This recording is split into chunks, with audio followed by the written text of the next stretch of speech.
তো দেখতেই পাচ্ছেন যে মাংসে কিন্তু পুরো একদম চর্বি হয়ে গেছে পুরা মাশাআল্লাহ।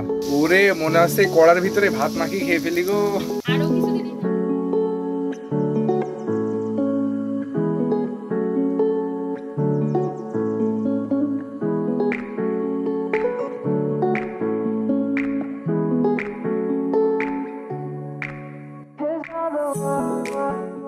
আসসালামু আলাইকুম সবাইকে, বাংলা ভিলেজ লাইফের আরো একটা নতুন কুকিং ভিডিওতে আপনাদের সবাইকে স্বাগতম জানিয়ে আজকের ভিডিওটা আমরা শুরু করছি। তো অনেক দিন পর কিন্তু আজকে হচ্ছে যে আমার চাচাতো ভাই সাকফিকে নিয়ে আসলাম। তো আমার হাতে দেখতেই পাচ্ছেন এটা হচ্ছে যে কোয়েল পাখি। আজকে সকালবেলা কিনেছিলাম এই দুইটা, আজকে আপনাদের সাথে এই রেসিপিটা শেয়ার করার জন্য। আর সাথে করে কিনেছিলাম, ভাই দেখাও একটু, সাথে করে কিনেছিলাম কিছু ডিম, কোয়েল পাখির ডিম। তো এই কোয়েল পাখির ডিম এবং এই দুইটা কোয়েল পাখি দিয়েই কিন্তু আজকের রেসিপিটা হবে। আমরা করব হচ্ছে যে কোয়েল পাখি দিয়ে ঝালের একটা রেসিপি। তো এটা কিন্তু ভিডিও জুড়ে থাকলে আপনারা দেখতে পারবেন। আশা করছি রেসিপিটা দারুণ হবে এবং আপনারাও খুব পছন্দ করবেন এবং আমরাও খুব মজা করে খাবো। তো ভাবির কাছে দিয়ে আসো পাখি দুটো, যাও।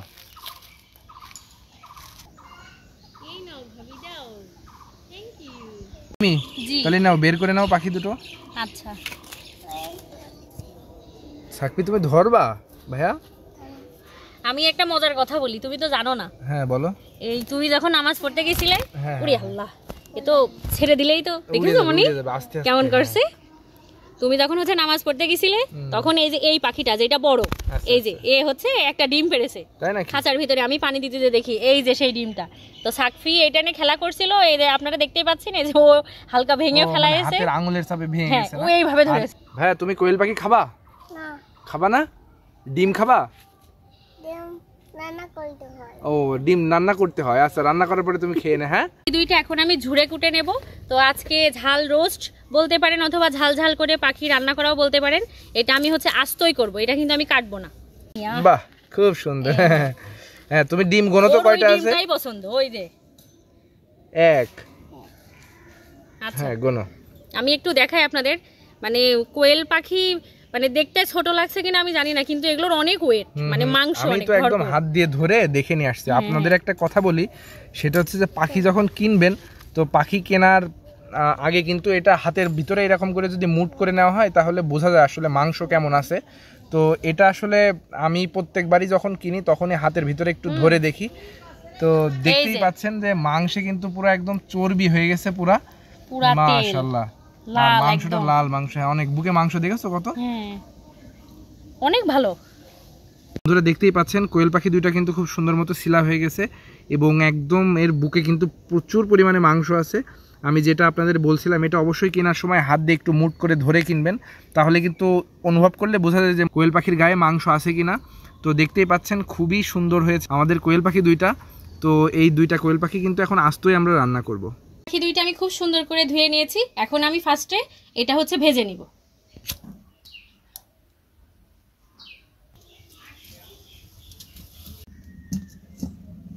কোয়েল পাখি ভাজার জন্য এখন আমি কড়াইতে তেল দিয়ে নিচ্ছি। আপনারা চেষ্টা করবেন ডুবো তেলে ভাজার, না হলে আস্ত মুরগি তো ভিতরে খুব ভালো ভাজা হবে না। পাখি দুইটা ভাজার আগে আমি এই যে বুকের এই সাইডে হালকা করে চিড়ে নেব, কারণ এই যে আপনারা দেখতেই পাচ্ছেন বুকের দুই সাইডে প্রচুর মাংস আছে। আমি এই যে একটা একটা করে জাস্ট চিড়ে নিচ্ছি।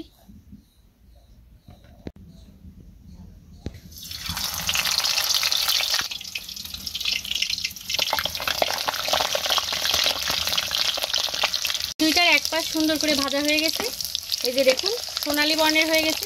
আমি উল্টাই দিচ্ছি আর এক পিস ভেজে নেওয়ার জন্য। এটা আমি ব্রাউন কালার করে ভেজে নিয়েছি, এখন আমি তুলে নিচ্ছি।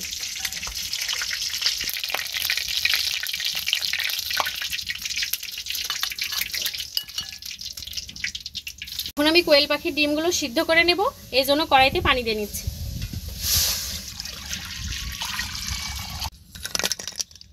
পাখি দুইটা রান্না করার জন্য আমি কিছু মশলা বেটে নেব। তো প্রথমে আমি জিরা বেটে নিচ্ছি, জিরার সাথে আমি দুইটা ফলও বেটে নেব।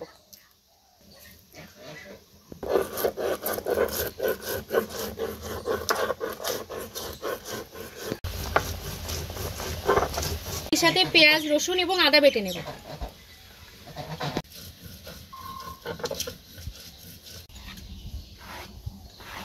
সিদ্ধ হয়ে গেছে, এখন আমি নামিয়ে নিচ্ছি। চলে যাচ্ছি মূল রান্নায়। তো প্রথমে আমি গরম তেলের উপরে এখানে ডাল, গোলমরিচ এবং একটা লবঙ্গ দিয়ে দিচ্ছি। একই সাথে আমি দিয়ে নিচ্ছি পেঁয়াজ কুচি।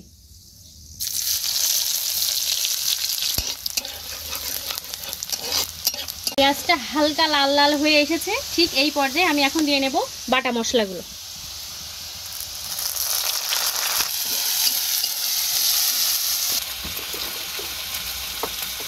এখন দিয়ে নিচ্ছি পরিমাণ মতো লবণ, পরিমাণ মতো হলুদ গুঁড়া, দিয়ে নিচ্ছি পরিমাণ মতো ঝালের গুঁড়া।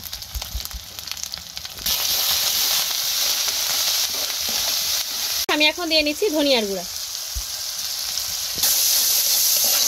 আমি এখন দিয়ে দেব কোয়েল পাখি দুইটা। মশলার সাথে সাথে আমি পাখি দুইটাও ভালো করে কষিয়ে নেব।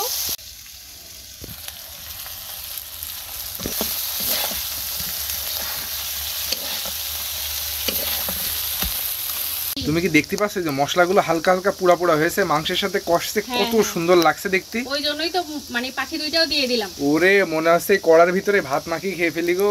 আরো কিছু জিনিস যাবে তো। কি কি? এই যে পাখির গায়ের থেকে চর্বি এবং দুইটা মাথা আর হচ্ছে ডিম। আচ্ছা। চর্বিগুলো কিন্তু সব পাখির মানে চামড়া থেকে, আর ওর গায়েও তো ছিল। আরো দিয়ে দাও।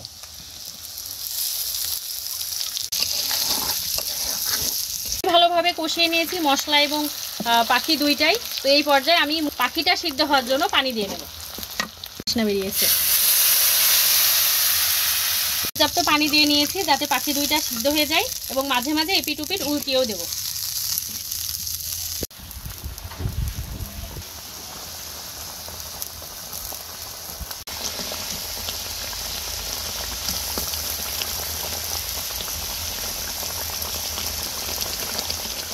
রান্না করা শেষ। ঝোলের এই পর্যায়ে আমি রেখে দেবো। এটা আসলে ঝোল না, আপনারা দেখলে হয়তো বুঝতে পারবেন। তেল সম্পূর্ণ মানে পাখির তেল, ইভেন আমাদের দেওয়া ওই তেল। তো পাখির দুইটা আমি এখন নামিয়ে ফেলবো। মাশাআল্লাহ, কি একটা অসাধারণ বাসনা। তুমি কি পাচ্ছ না নাকি আমি একাই পাচ্ছি? না, আমি তো অবশ্যই পাচ্ছি। রান্না করতে করতে আর কি বলবো।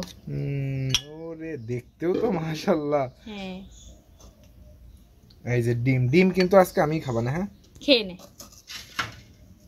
জি, তাহলে দাও, তুলে দাও। আসলে কি বলবো, আর তো মানে তোর একদম সচ্ছে না, তাড়াতাড়ি তুলে দাও। তুমি বড়টাই খাও, দুইটার ভিতরে খুব বেশি পার্থক্য নেই, তারপরে তুমি এটাই খাও। দাও, আসলে বড়টা দিতে চাইলে আমি না করব না। হ্যাঁ, দাও। মাশাআল্লাহ, একটু গ্রেভি তুলে দিই। দাও।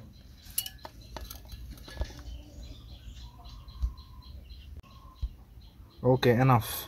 তো বন্ধুরা, আমাদের হচ্ছে যে এই যে কোয়েল পাখির ঝাল ঝাল একদম রান্না নিয়ে চলে আসলাম।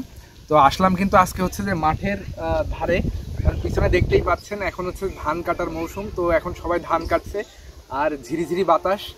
আশা করছি আমার চুল নড়া দেখেই বুঝতে পারছেন, খুবই সুন্দর একটা পরিবেশ। ভাবলাম এখানে এসে আপনাদের একটা প্রাকৃতিক ভিউ দিই, এবং সাথে সাথে আমাদের আজকের কোয়েল পাখির রান্নার রিভিউটা দিই। এটা হচ্ছে যে সেই চর্বি, কোয়েল পাখির চর্বি, এবং এই যে কোয়েল পাখির ডিম। দেখি, বিসমিল্লাহ।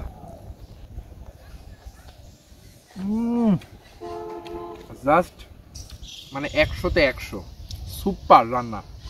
তো এখন হচ্ছে যে এই মাংস খাওয়ার পালা। বিসমিল্লাহ।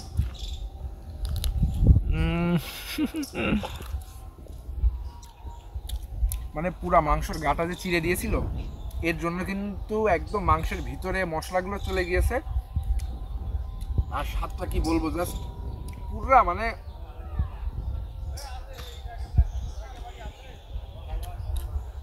আমার মনটা চাচ্ছে বাইরে এখন এই কোয়েল পাখি মাথায় নিয়ে নাচি, এত সুন্দর স্বাদ হয়েছে।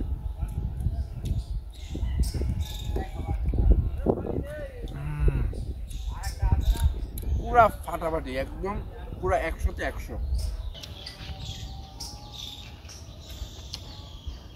পুরো 100-তে 100। তো আর কথা বাড়াবো না, আবার পরবর্তী ভিডিওতে দেখা হবে ইনশাল্লাহ। ততদিন পর্যন্ত সবাই সুস্থ থাকবেন, ভালো থাকবেন, এবং আপনাদের আমাদের চ্যানেল বাংলা ভিলেজ লাইফের সাথে থাকবেন। সবাইকে আসসালামু আলাইকুম।